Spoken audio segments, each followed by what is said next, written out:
Gurur Brahma Gurur Vishnu Gurur Devo Maheshwara Guru Sakshat Param Brahma Tasmai Shri Gurave Namah. Tasmai Shri Gurave Namah.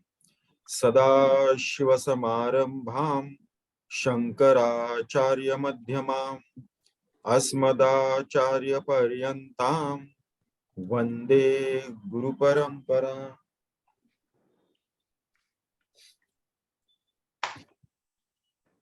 In our last session, we had covered up to Shlok 7. Svarena Sandhayet Yogam Aswaram Bhavayet Param Aswarena Anubhavena Bhavaha Va Abhava Ishyate. So here, the Guru of this Upanishad is giving an meditation technique. The best is, of course, meditation on the self as the infinite entity. But for those, if it is difficult, then alternative is the swara. That is what is given here. Swarena Sandhayat Yoga. In our last session, we discussed in detail about yoga. Generally, what is understood by yoga is Hatha Yoga. All around the world, the word yoga is very famous all over the world.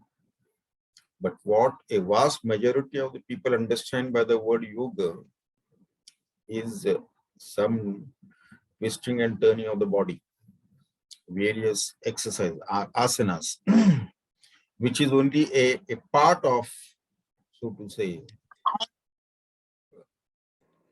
yoga. Some people may know about a little bit about pranayama, but otherwise it is what is understood is the exercise. But the real yoga is not twisting of the body, but straightening the mind. Sanyama. Sanyama is the word. There is a control of the mind.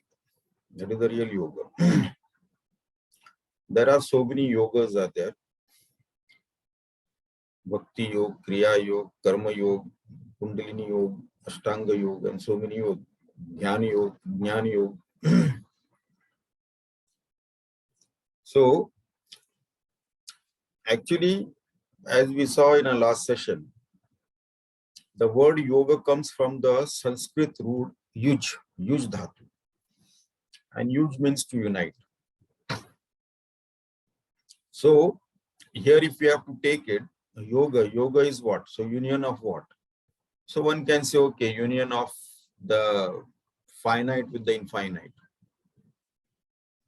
Jivatma with Paramatma, finite with the infinite.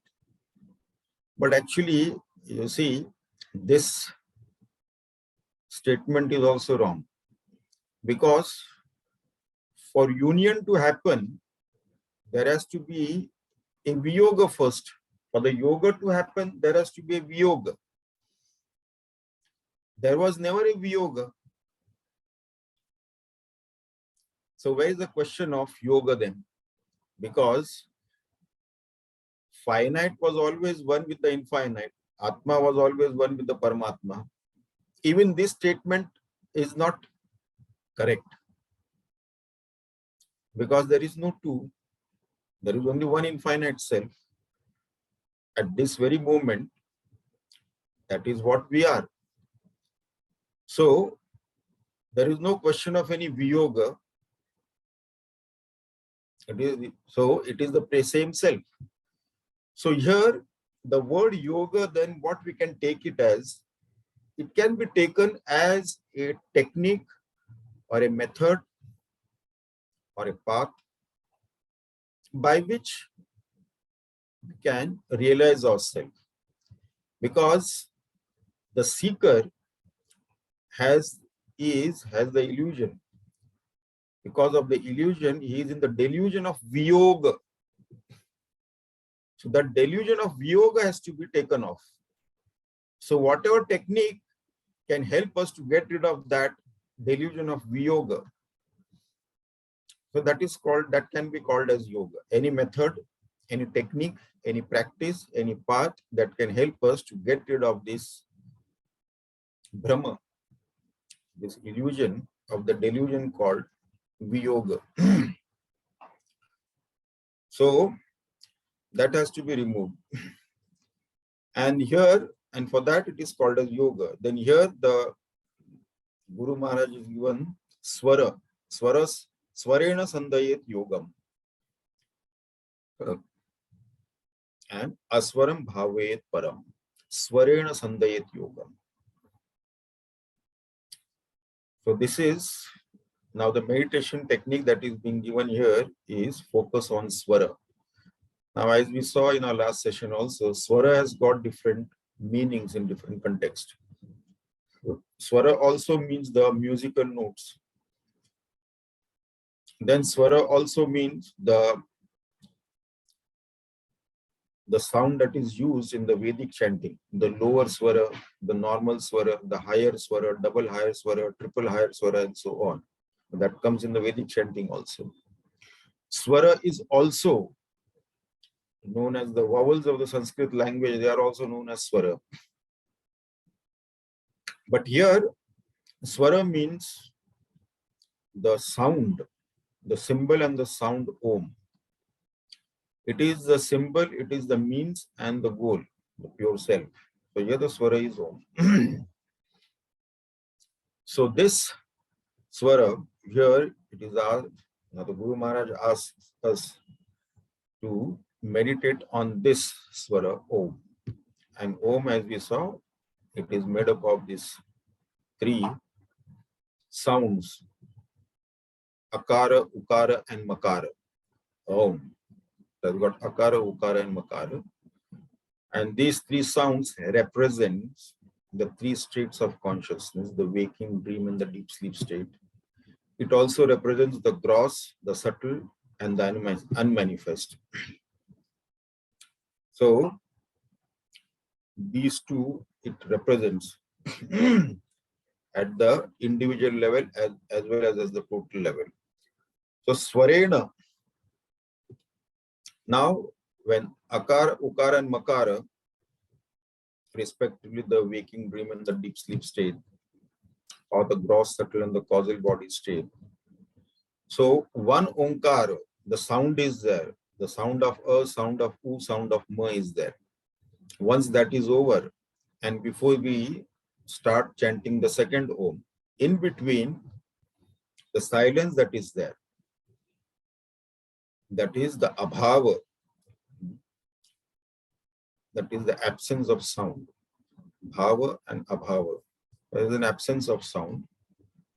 So that is the amatra or sandhi kala. That is the pure self. That is the substratum of the three states of consciousness, the gross, subtle, and the causal bodies, and so on.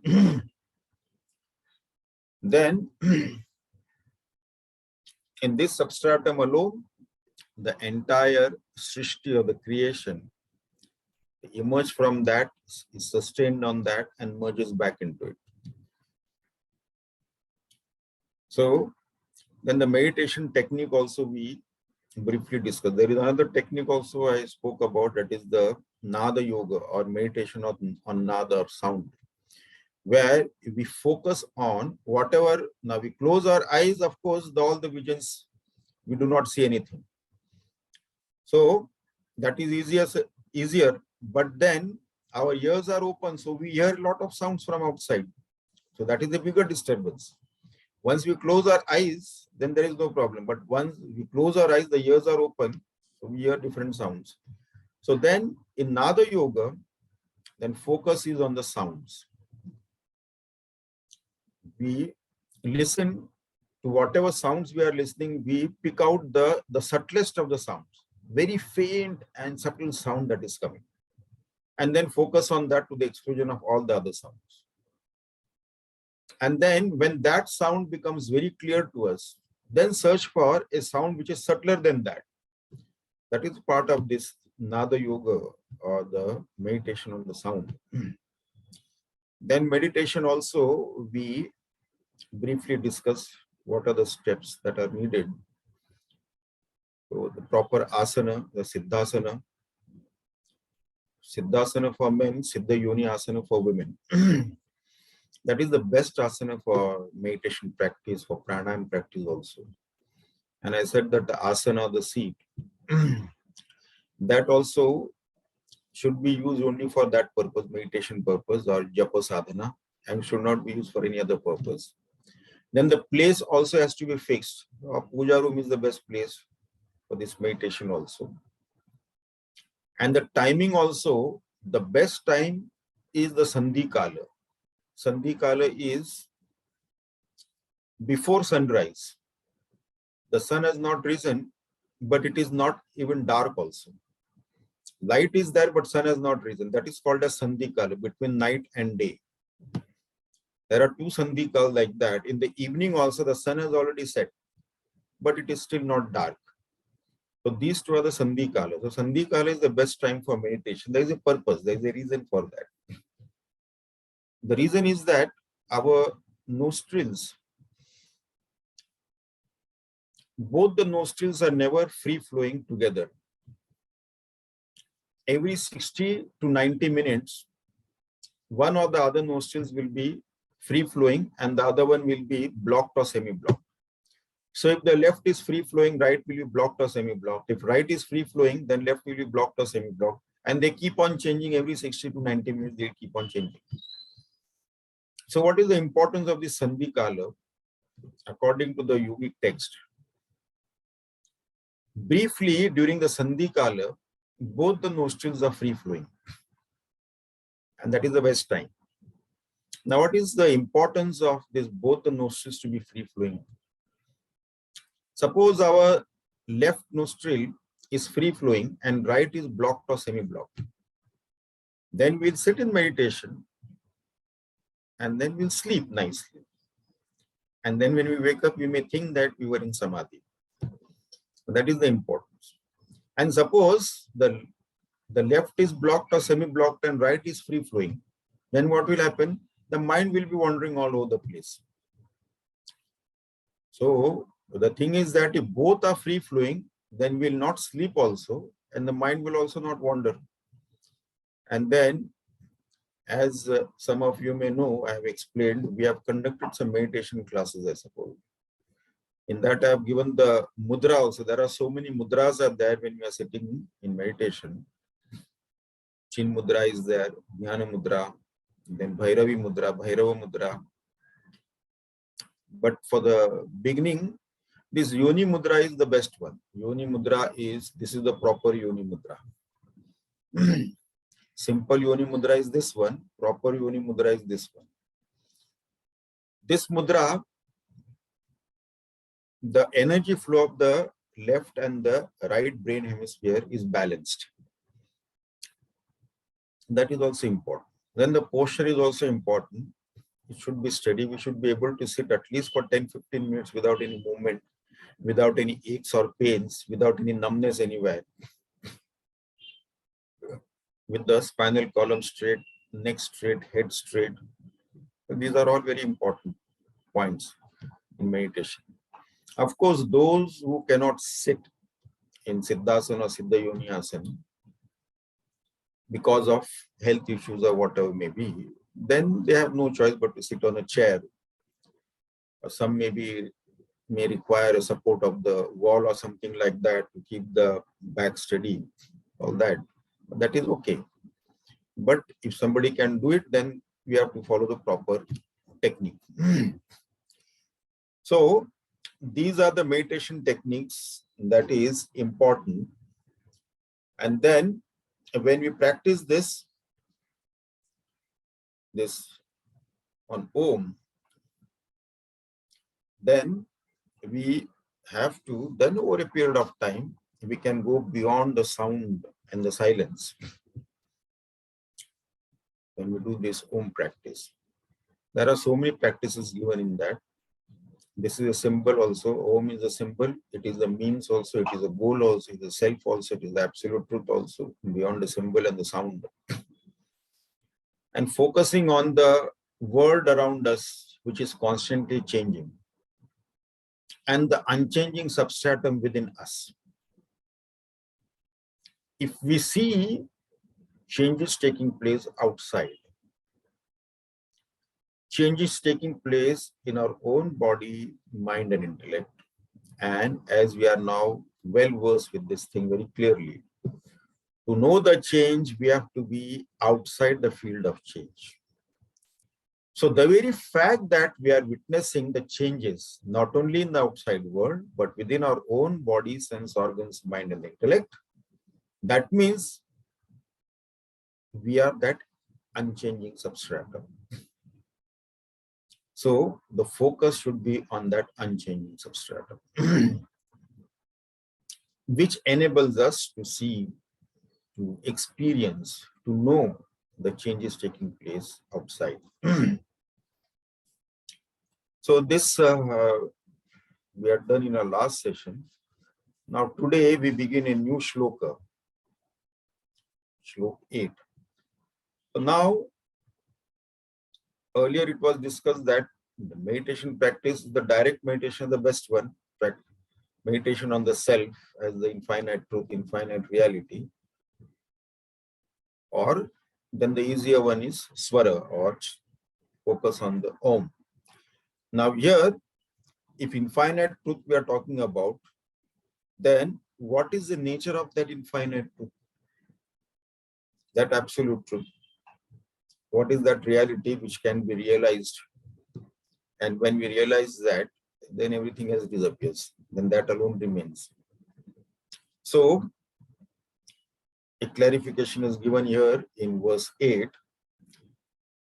Tadeva nishkalam brahma nirvikalpam niranjanam tad brahmahamiti jnatva brahma sampadyate dhruvam. So tat eva nishkalam brahma nirvikalpam niranjanam tat brahma aham iti jnatva brahma sampadyate dhruvam. Now, what is this infinite self? This infinite self has to be nirgun nirakar, attributeless, formless.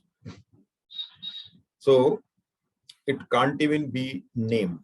If it is formless and attributeless, then there cannot be any name also for that entity, because in the world of phenomena, we always name something depending upon its form, size, shape, weight, color, and other qualities.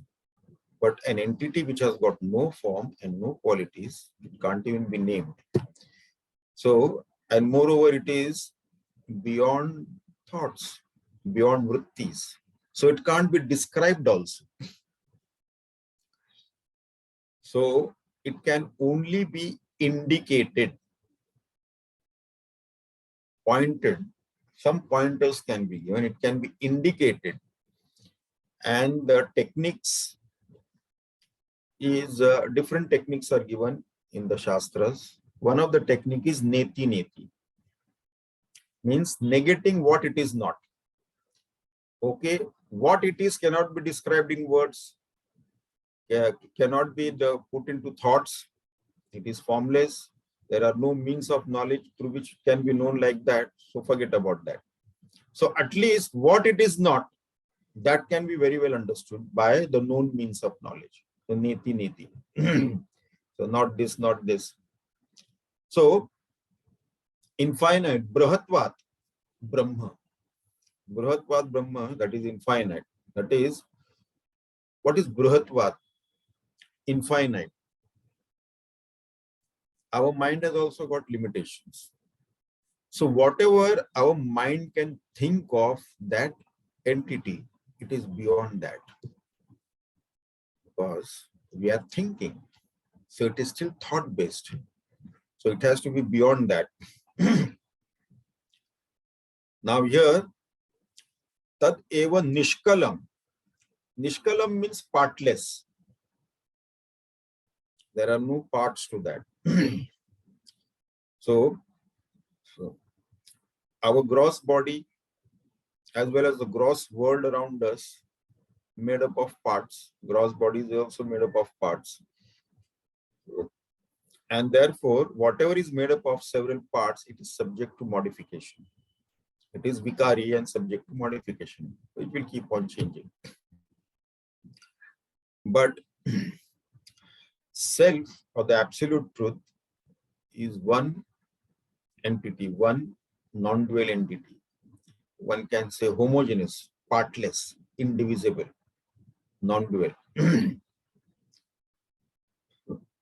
And of course, being one, when you talk of infinite, then it is obviously, actually, the word all pervading is used, sarvavyapi or all pervading word is used.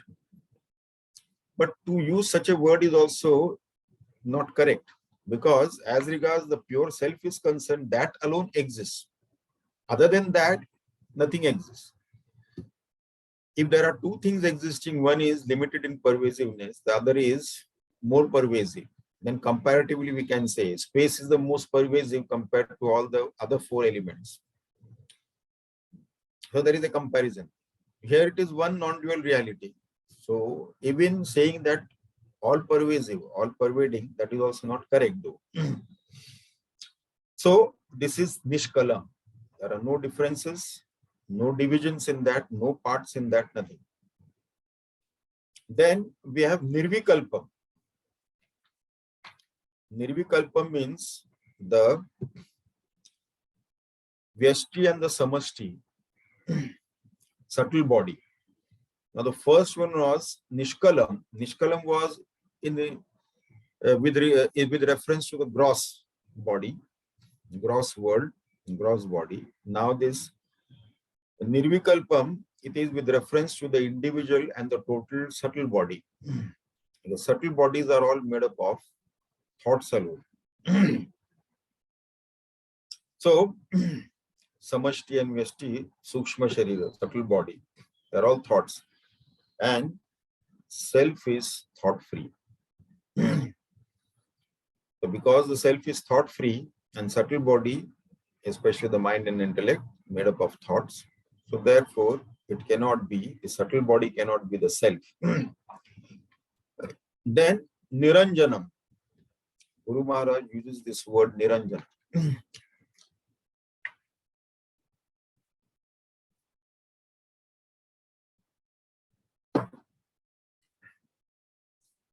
Anjana. Anjana is blemish, any kind of blemish, stain or blemish or taint. So many different words we can use there. That is Anjana. So Niranjana means without any taint, taintless, blemishless. So Niranjana. Now, this individual and the total causal body. Individual and total causal body, they are made up of individual and total vasanas, impressions.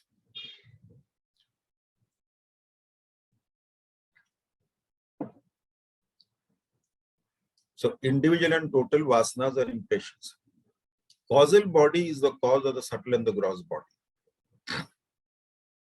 So this individual and total vasanas, impressions.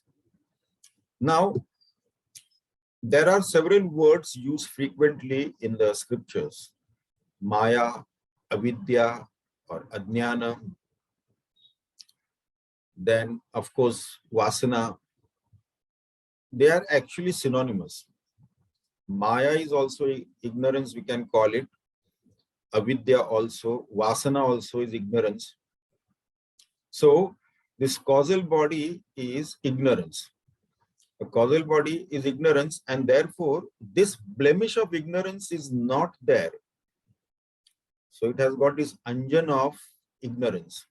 This blemish of ignorance is not there in the pure self. So it is blemishless.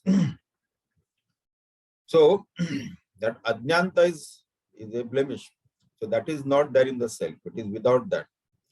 So therefore, this pure self cannot be the gross, subtle, or the causal body, whether Vyashti or Samashti, individual or total.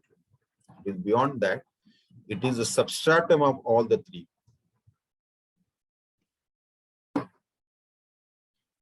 Doesn't make any difference to it. So this has to be understood very well. So Nishkalam, Nirvikalpam, Niranjanam. Once we have understood this, so what remains is the absolute truth. So it is neither the gross body, nor the subtle body, nor the causal body, individual or total, nothing of that. So neti, none of this. So what remains now is the pure self, the absolute truth, the substratum of everything. Then tat brahma aham iti jnatva. Having known that Brahman I am, Brahma aham iti jnatva, Brahma sampadyate dhruvam. So one attains this eternal. Dhruvam means eternal. So one attains that. Now converting this paroksha jnana into aparoksha bodha, that is objective knowledge into subjective awareness. That takes time, of course. So for liberation, so-called liberation, this conversion of aparoksha jnana into aparoksha bodha has to be there. That is the liberation from all bondages, all limitations, all restrictions, nothing whatsoever.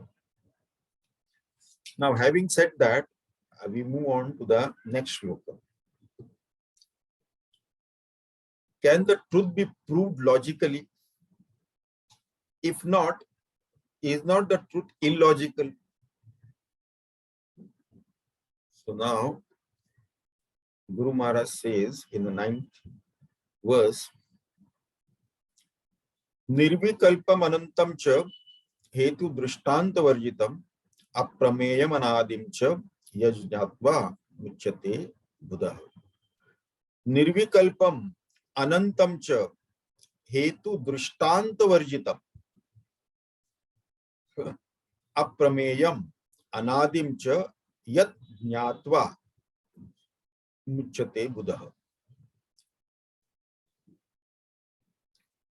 So nirvikalpam, in the previous verse also we saw this word nirvikalpam. So that is without any differences, without any parts, without any division. So therefore, of course, not subject to any modification, any vikara.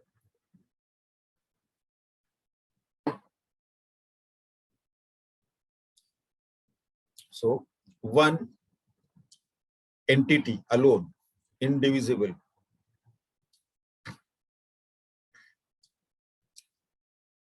All pervasive, indivisible. So that nirvikalpam. Then comes anantam. Anantam, that is, it has got two meanings, anantam. Anantam, that is without any end, endless, eternal, endless, anantam. One meaning also. And anantam is infinite. Only the infinite can be endless without any end or anything like that. So infinite, as regards our knowledge is concerned about the world around us, everything is finite. From the known entities that are there, only for us, space is seemingly the infinite entity. Other than the space, everything is finite. The other four elements and all the permutation and combination of the four elements, so they are all finite. And then at the most we can think about the space as an infinite entity. So this is the substratum of even the space. Space also emerges from and merges back into this pure self. So anantam. Then anadi. Anadi is without any beginning, Without any beginning means without any birth, birthless it is. So Anadi is without beginning, and then with this reference, if you take Anantam, so Anantam, one meaning is infinite, the other meaning is endless. So endless means deathless. So it is without any beginning, without any end, without any birth, without any so-called death. So Anadi, without any, it was not created in time or anything like that. So this Anadi Anantam is not limited by time. If you see the world around us, everything is limited by time. They are created in time, they are sustained in time, and then they are destroyed in time. Whether all the things and beings we see, they are produced, manufactured, they are born, they grow, they live for some time, and then they perish. Similarly, whether they are plants also, animals, human beings, and other insentient objects also. Then we see the mountains and hills also, they also flatten after some time. They get eroded by the wind, by the water. So everything keeps on changing, they don't remain the same. Everything is created in time, sustained in time, and then destroyed in time. And according to our scriptures, the entire creation also, they are there, they go through these 4 kalpas. The kalpa is there with the 4 yugas, and then at the end of the kalpa, then there is a pralaya, then it is all gone, then again it comes up, and all those things are there. So they are all subject to the limitations of time. But the self is not subject to the limitations of time. Therefore, Anadi, Anantam. Then Aprameyam. The word Aprameyam. Prameya. Prameya means something that we can fathom, fathomable or measurable or quantified or something like that. But here it is immeasurable. How do we can measure the quantity of air in a test tube? We can measure water, we can measure heat, we can measure matter, different sizes and shapes and things like that, subject to measurement, length, breadth, width, dimensions, weight, and so on. Now here it is aprameyam, immeasurable. What does it mean, immeasurable? It means that it cannot be known by the known means of knowledge. What are the means of knowledge that is available to us? Our 5 sense organs through which we know. We see something, we smell something, we taste, we feel by touch. So, and we taste also, smell also, see, we hear the sound. And through these means, we know something. But this cannot be known with these sense organs. And certain things which cannot be known by sense organs, our mind will try to imagine also. Or intellect will try to imagine, or mind will try to imagine or feel or something like that. But that is also not possible. This self cannot be known through the mind and the intellect also. So, this cannot be known by the known means of knowledge. So, does it mean that it doesn't exist? We can immediately jump to this conclusion. If it cannot be known by the known means of knowledge, that means it doesn't exist. The simple thing is that if the eyes doesn't see and mind doesn't know, for that person, that entity doesn't exist. My eyes have not seen something and my mind doesn't know that thing, then for me, that thing doesn't exist. As simple as that. But there are many things which the eyes cannot see, which the ears cannot hear, and the mind cannot know or cannot feel. But yet they exist. It cannot feel, but they exist. by known means of knowledge, but they exist. There are subtler things are there. For example, we can see a fan moving or a light, the lamp burning, giving the light, but we cannot see with our own eyes electricity that is powering that lamp. That cannot be seen with the eyes. So that is not available for perception. There is a limitation. Something that doesn't exist, that doesn't mean that something that cannot be known through the known means of knowledge immediately, that doesn't mean that it doesn't exist. Now butter, when we look at the milk, we don't see butter. That doesn't mean that butter doesn't exist in the milk. There is a process to churn it out. So immediate our sensory perceptions, if it cannot hear, that doesn't mean that sound doesn't exist. Our ears can hear a limited frequency only. Below certain frequency, it cannot hear. Above certain frequency also, it cannot hear. Only in between that frequency of sound we can hear. So that doesn't mean that sound doesn't exist beyond that frequency or below this frequency. That doesn't mean that. Because our ears cannot hear, that doesn't mean that it doesn't exist, but they are there very much. Smell also, it has got a range. So within those range, we can smell. Beyond that, we cannot. Again, the taste has got a range. The sense of touch, it has also got a range. Beyond that, we cannot. If our hands become very numb with cold, then we cannot feel anything. No sense is there in that. So there are limitations to the sense organs, limitations to the mind and the intellect. But just because our sense organs cannot perceive it, or our mind doesn't know, that doesn't mean that it doesn't exist. So, simple thing is that the direct way of understanding this is that our existence cannot be denied. What is that existence? That we do not know, but that is very much there. That cannot be denied. But what is that existence? That cannot be known by the sense organs, mind, or the intellect.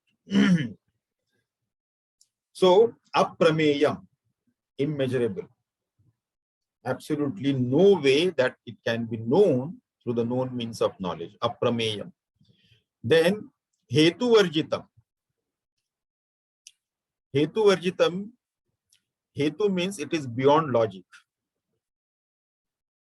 Actually, if you look at it, there are many things beyond logic. That doesn't mean that it is illogical. Beyond logic means it cannot be described or put into words, or we cannot say why, things like that.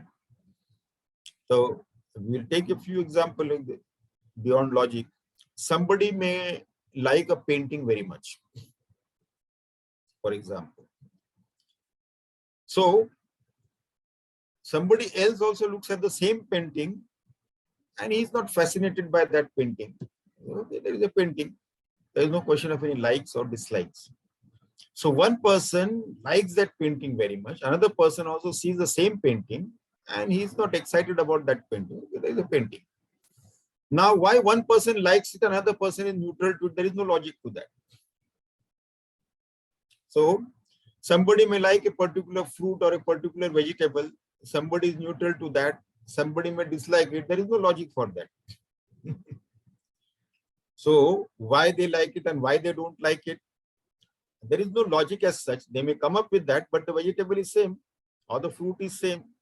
Millions of people are eating it. So we have no logic for so many things. Therefore, hetu varjitam, it cannot be proven like that. So by logically it cannot be proven. That doesn't mean that it is illogical. So certain things that we can prove with logic. One person says, even though he is not seeing the fire there, he says there is a fire. Now he is coming to this conclusion through logic, because he has seen the smoke there, smoke coming from behind the hillock.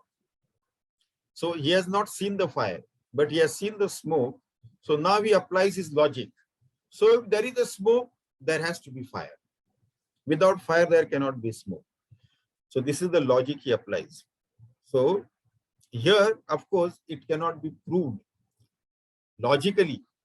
We cannot use logic here. It is beyond logic. That doesn't mean that it is illogical. Absolutely not. Then, Drishtanta Varjitam. Drishtanta Varjitam means being non-dual and infinite. Drishtanta is example or comparison. Okay. So, can we compare it with something? Okay, to a limited extent, we can compare it to, say, space. Space is seemingly infinite. So, it is like space, infinite, but it is the substratum of space even. So, it cannot be compared with the space also. So, it cannot be compared. Drishtanta Varjitam. There is nothing like it. It is, moreover, it is non-dual, one without a second. So, there is no comparison. When King Dashratha prayed to the Lord, they did the upasana, and then when the Lord was pleased, then he appeared and then he asked, what do you want? Then King Dashratha told the Lord that I want a son like you. So the Lord said that there is nobody like me. So if you want a son like me, I have to be born to you as your son. Then Prabhu Ramchandra ji was born. So there is nothing to compare with. Like you, or it can be like this or like that. No comparison. So Drishtanta Varjitam. There cannot be any example for that, any the comparison for that. Yad jnatva muchyate buddhaha. Yad jnatva muchyate buddhaha. So, a jnani who knows his own self to be that infinite, immeasurable, anadi, ananta, that entity is always liberated. There is no question of any bondage of time, space, causation, objects, nothing whatsoever. Now, this 10th verse is very interesting, very important and a very powerful mantra. And again, we'll get confused with this mantra. This mantra is powerful and ascertains the nature of the truth in no uncertain terms. It is also quoted in Gaudapadacharya's Karika. Gaudapadacharya wrote the commentary on Mandukya Upanishad. So in that also this particular mantra comes there. So what is that mantra?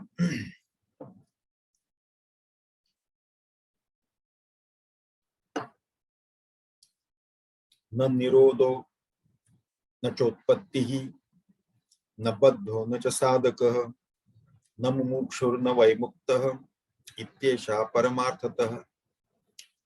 Na nirodha, na cha utpattihi, na baddha, na cha sadakah, na mumukshuhu, na vaimuktaha, iti esha paramarthata. Now we are in trouble again. Na nirodha, na cha utpatti. What does this say? That there is neither any creation. Na nirodha is destruction. There is neither any destruction, na cha utpattihi. So there is neither any creation. So there is neither destruction, there is no creation also. Na nirodha, na cha utpattihi. There is no pralaya. There is no the destruction. Now this thing is very, very difficult to accept. How can you say that there is no creation and no destruction and therefore there is no destruction? It is very difficult to comprehend or accept this. Because we experience this world every day. And are you telling that this world doesn't exist? It was never there. It was not created. It is not subject to destruction and all that thing. It is not there. There is no reality to this world that we are experiencing every day. It is very difficult to accept that. Na nirodho na cha utpattihi. There is neither any creation nor any destruction. So this is our direct subjective experience. And then if it is said that what we experience, what we are experiencing is not the reality. This is illusory. This is non-existent, asat. So according to the Upanishad. Now that is very difficult to accept. Okay. Another thing is that in our scriptures, in the Upanishad also, in different Upanishads, the various theories of creation are also given. So if there is na nirodho na cha utpattihi, why is there these theories of creation also? If you look at Taittiriya Upanishad, other Upanishads, so kamayata, and then he desired, and the creation came and all that thing. So many theories of creation are there. They are given there. In some places, it is also said that this creation is only a relative reality, vyavaharik sat, or relative existence, or relative reality. That is also said. So they do speak of creation and destruction. Then in some places they do speak of it is only a relative reality, not an absolute reality, not an absolute existence. That also they say. And here they say that na nirodho na cha utpatti. There is neither any creation nor any destruction. Oh, this is too much. Apart from that, if there is no creation and no destruction, then there should be, but there are scriptures, Smriti Granthas are there, they are giving the laws, Dharma Shastras are there, they are giving the laws and regulations, how we have to conduct ourselves in this world, in different contexts, what are our duties, dharma, adharma, and all those things have been described in that. Then karma also, it is speaks of karma and the law of karma.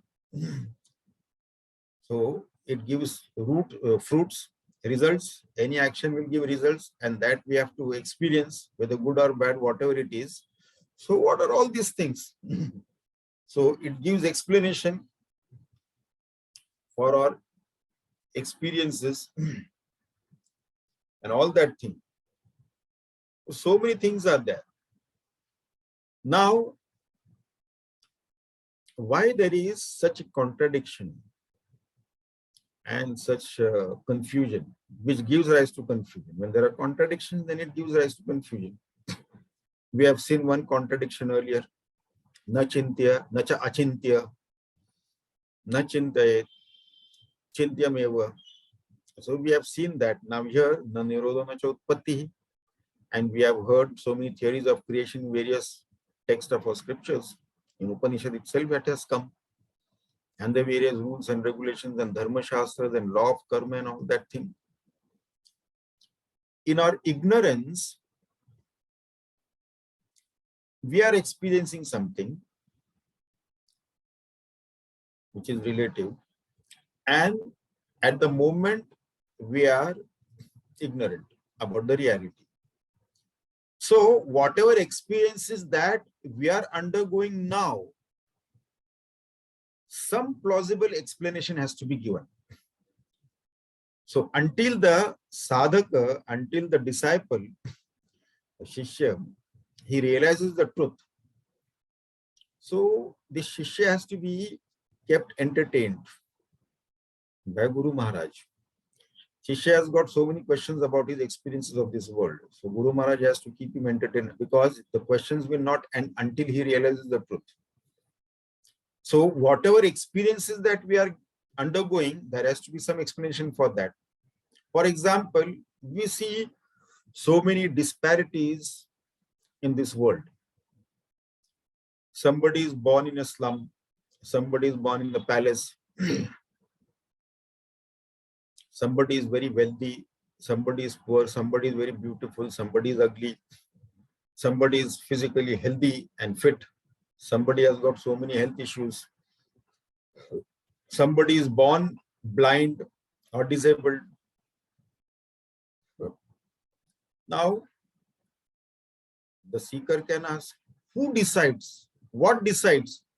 Who is born where and how is he born? About his physical health, psychological health, physical fitness, about the wealth and things like that, the environment and the circumstances in which he grows. Who decides that? So some plausible explanation we have to come up with. That is when this law of karma comes into play.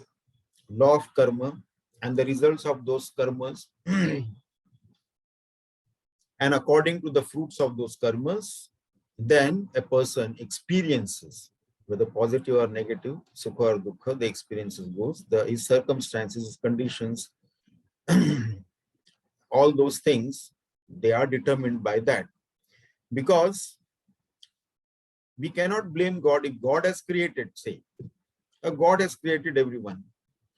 So why did God create one wealthy, the other poor, one beautiful, the other ugly, one healthy, the other born blind or disabled, something like that?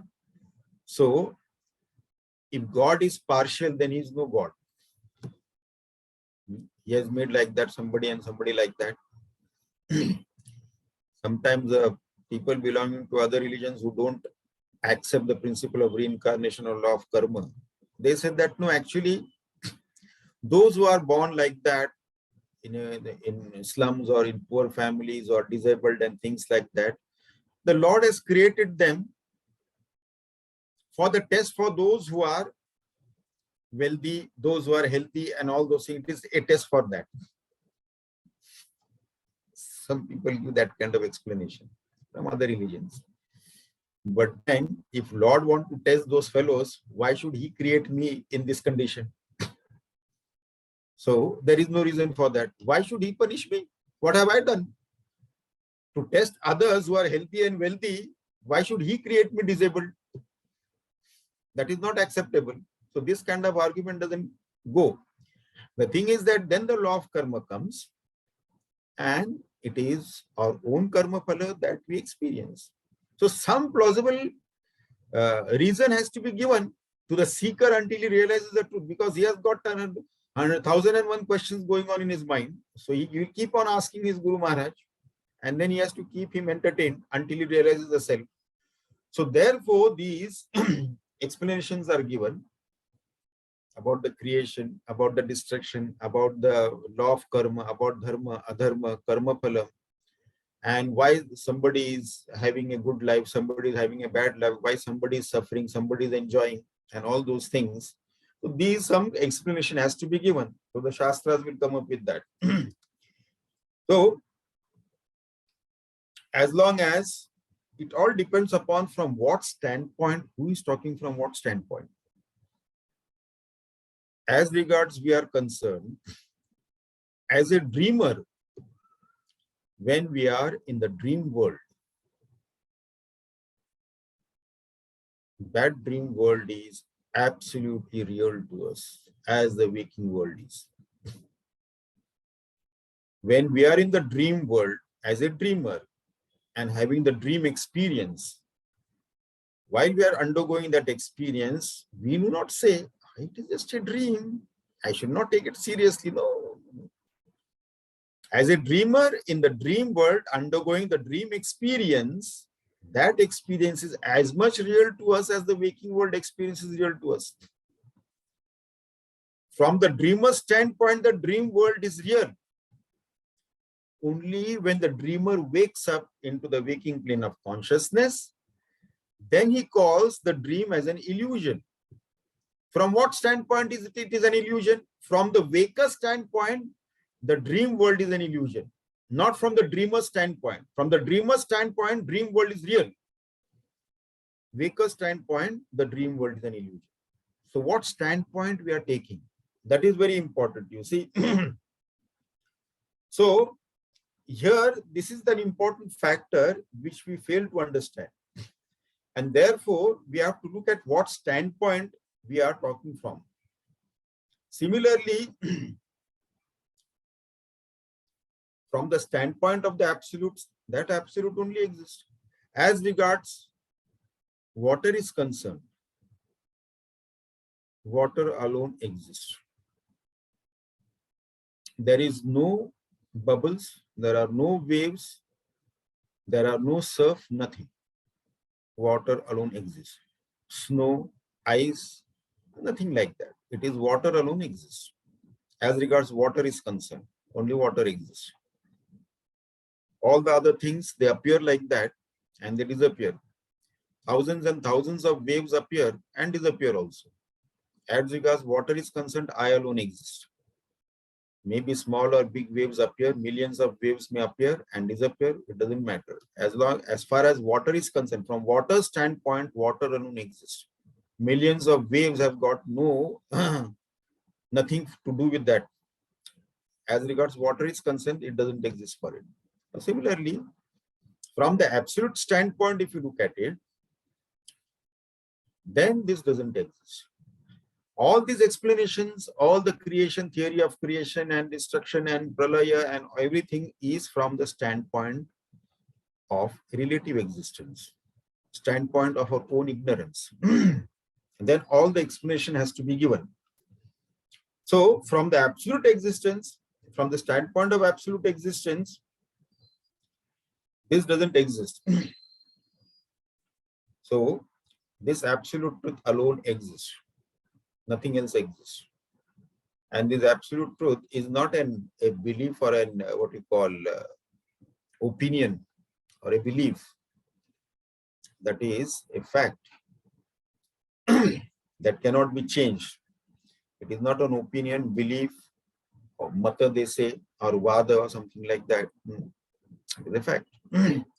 So this we have to understand very clearly. Na nirodho na cha utpattihi. Though I experience, but then from the standpoint of the absolute, these have no existence. From the standpoint us, it is real. But as a seeker, when we understand, when we are one with that, when we are focusing on the absolute, then the pointers are given. Why this cannot be absolute? Why this is not real? It is only a relative reality, not an absolute reality. Then, of course, other reasons are given. It is subject to time, subject to limitations of time, subject to change and modification, and so on. Therefore, it cannot be absolute. And therefore, the one who knows the transformation taking place, that knower has to be beyond the ever-changing world of names and forms, the creation.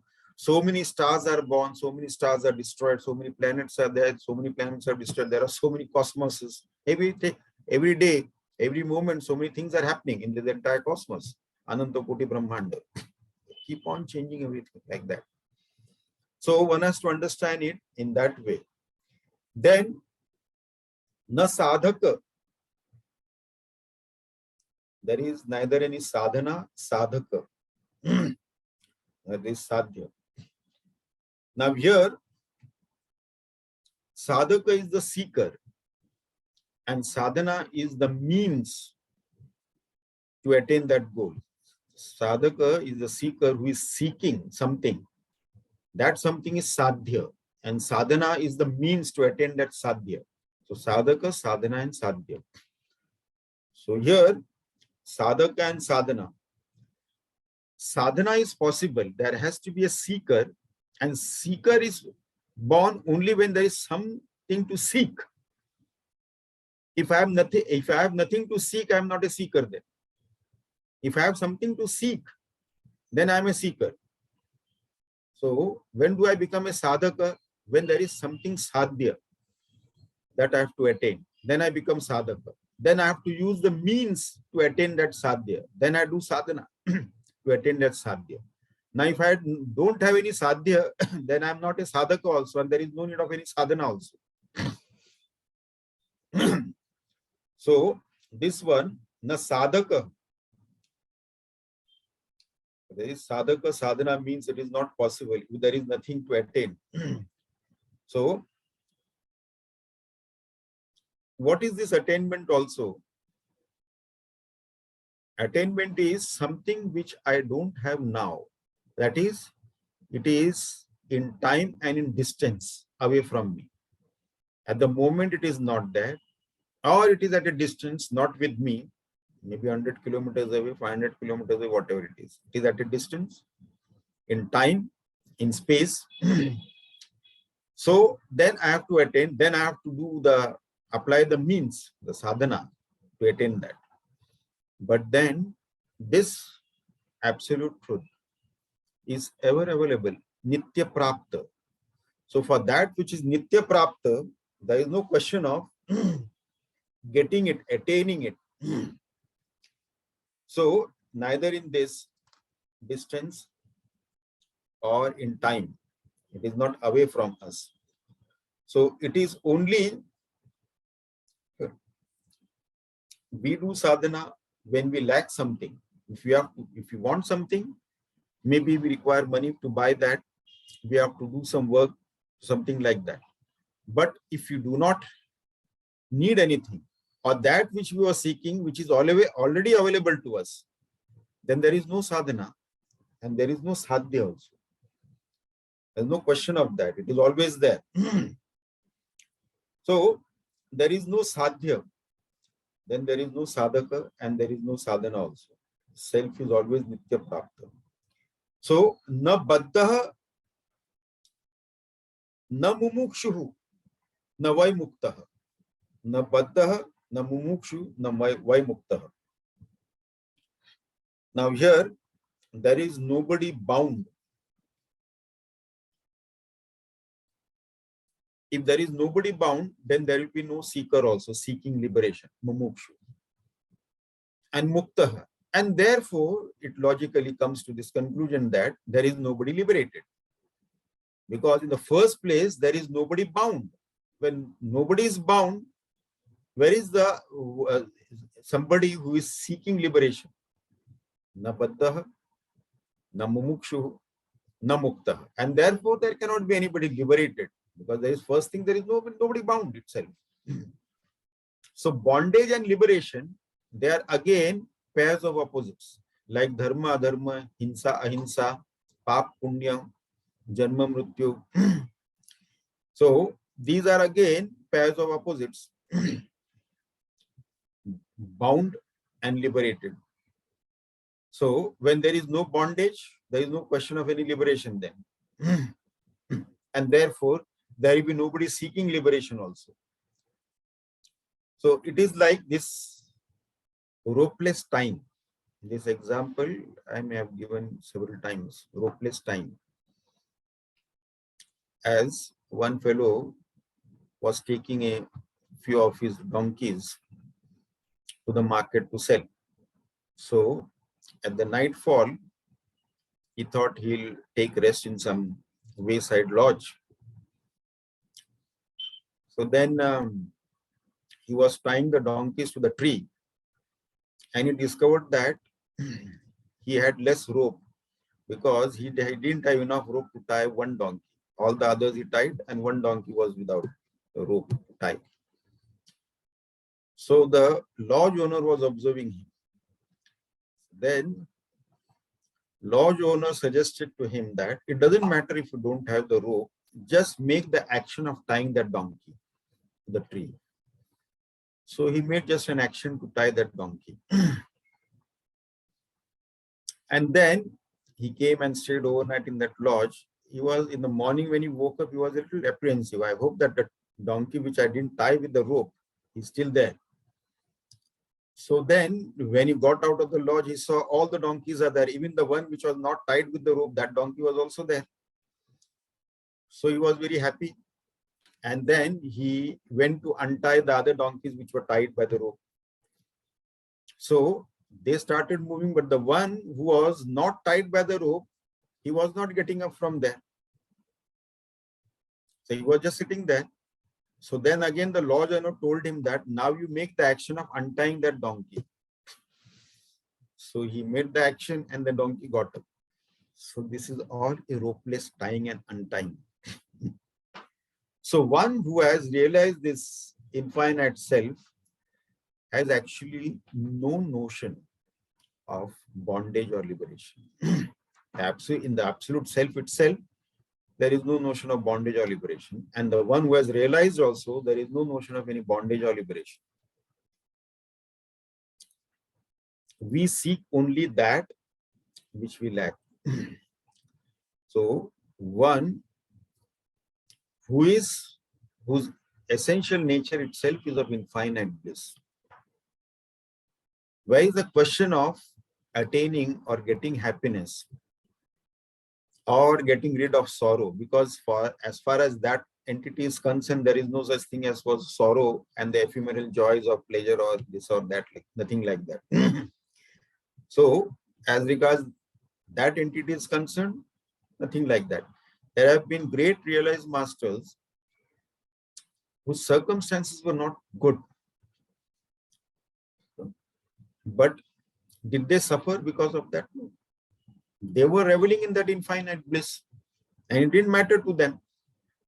So many great masters, somebody suffered from cancer and somebody suffered from something else, and their circumstances were not good, not favorable, not conducive, and yet they reveled in that infinite bliss. It didn't matter to them. So they have got nothing to do with seeking joy or getting rid of sorrow. Nothing like that. So iti esha paramarthatah. Iti esha paramarthatah. This is the absolute truth. Na nirodho na cha utpattihi, na baddho na cha sadhakah, na mumukshu na vai muktah. Iti esha paramarthatah. This is the absolute truth. Now, the following verses we'll take up in our next session. If anybody has got any questions to ask.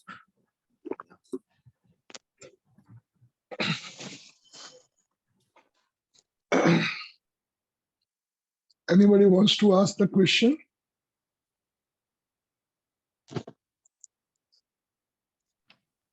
Swamiji, can you hear me? Yeah, I can hear you. Yeah. Today I'm aghast, Swamiji. Aghast means, I don't know. There are two questions I have. Then the sadhana that you will ask us to do in stanza 7 is nothing but removing the hypnotism of delusion of Viyoga. Viyoga. Yeah, Viyoga. So it's a now we are hypnotized by the delusion of Viyoga, although we are not separated from the self at all. We are the same self. There is no question of separation or union. We are the same self. You see, that has never happened. We are the same self. Only the delusion of Viyoga, the ignorance, that only has to be removed. That's all.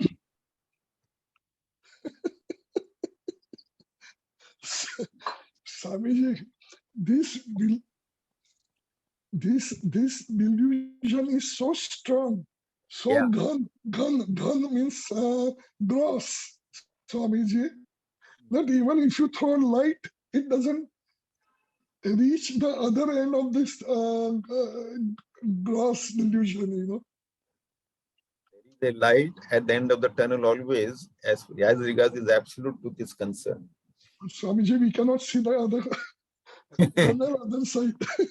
We may not be able to see because of the blinkers of ignorance that we have put on our eyes, you see. Yes.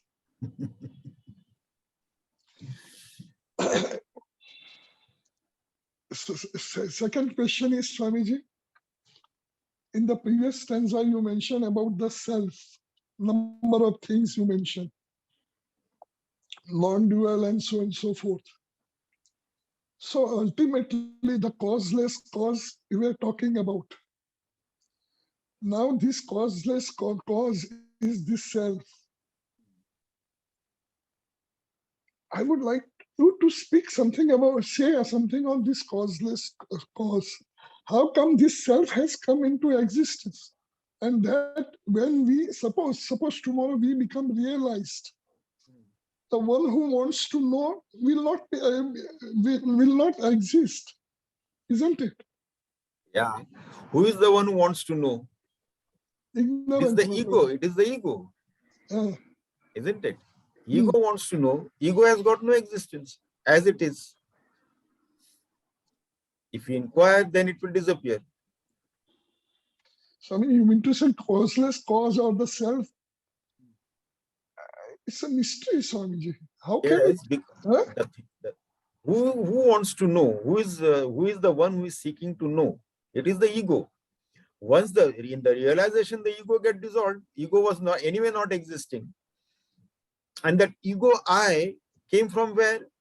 Only because of the duality, the sense of duality, the ego I came. If nothing exists, I'll not call myself I also, isn't it? If I alone exists and nothing else exists other than I, there will be no notion of I in me also. Swamiji, I understand that this causeless cause is there, self. It's just there. It's just there. How? It's inconceivable, Swamiji. Yeah, your very existence. Hmm. I exist. Hmm. That itself is the causeless cause. And I exist is not a notion or a fiction of imagination. That is a fact. That is the reality. That itself is the causeless cause.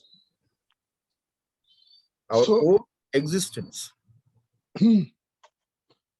So if I want to know, I cannot know, I have to become that. Very first thing is that I have to become that. Knower has to die. Knower in me has to be dissolved.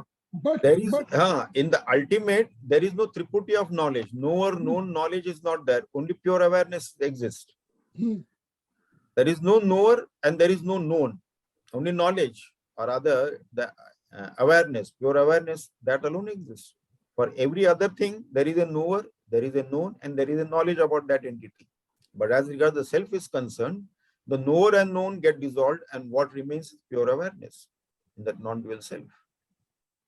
so in the stanza 7, you describe in great detail the process of meditation. In that, knower is dissolved, gets dissolved in that.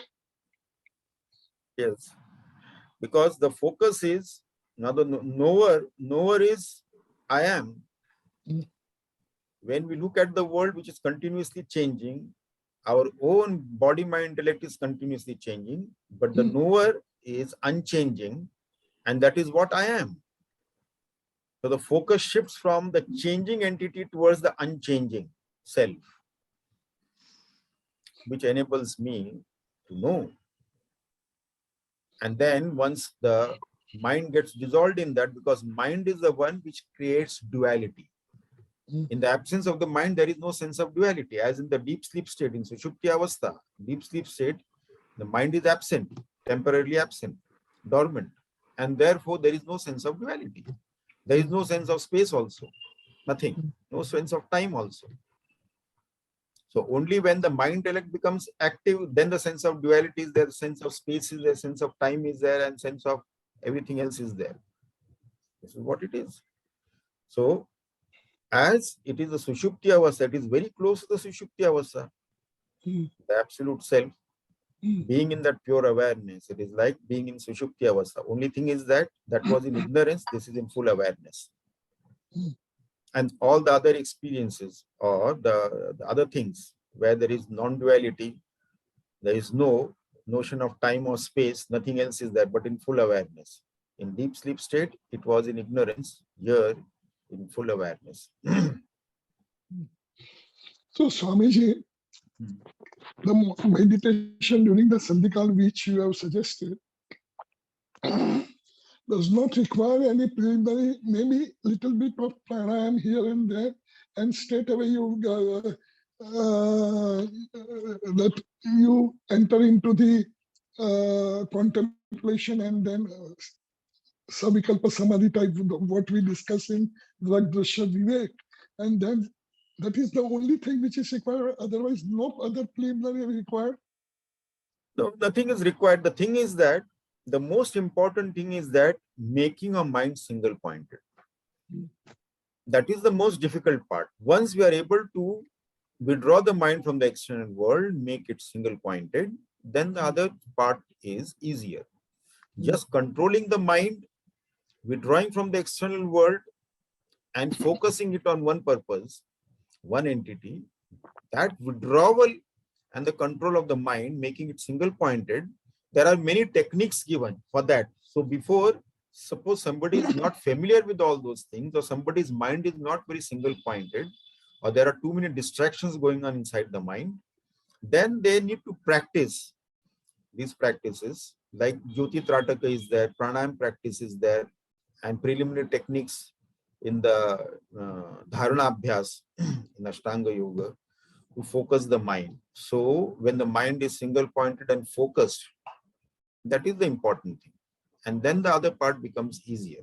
If the mind is distracted, as we discussed earlier, mind is the weapon of mass distraction. So that we have to curtail and focus. At least for a few minutes every day, we need to practice that. 5-10 minutes is more than enough. We do not have to sit for hours together in meditation. That is not required. So this is enough. So that will help us. Okay, thank you, Swamiji. So, Swamiji, yes. In fact, verse 10, which was supposed to be a complicated verse, which was to be with your guidance today, it has become a total clarity. In fact, there is no confusion. Good. The fact that it all depends on the eye of the beholder. Right. And basis which our initial part of the study, the tool which was given as a secret by Guruji was Viveka. So that is exactly where this comes to play to break this verse 10 to a reality. That kind of clarity has come with verse 10, at least as far as what I have understood out of it. Good. Thank you, sir. Anybody else? We'll call it a day, Swamiji. Okay then. Om Purnamada Purnamidam Purnat Purnamudachyate Purnasya Purnamadaya Purnameva Vashishyate. Om Shanti Shanti Shanti. Hari Om Shri Gurubhyo Namah. Hari Om.